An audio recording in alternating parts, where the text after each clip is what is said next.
In a mixture jar, I took 100 gram curd, which is made from skimmed milk. And the curd is rich in protein, calcium, vitamin B12, potassium, magnesium, and phosphorus.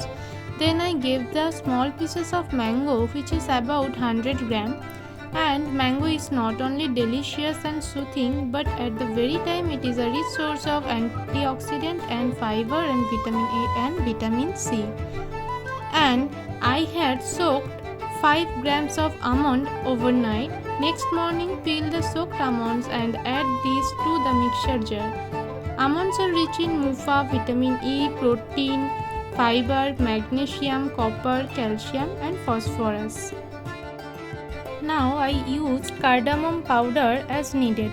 Cardamom contains vitamins like vitamin B2, B3, and vitamin C. Minerals such as iron, manganese, calcium, potassium, and magnesium, dietary fibers, and antioxidants are also present in cardamom powder or cardamom seeds.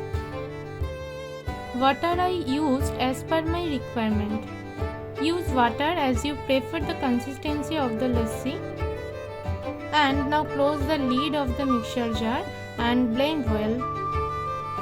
Now I poured the mango lassi into a glass.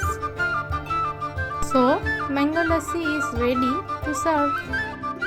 The most important thing that I want to say is that diabetic patients also eat mangoes but in limited quantities.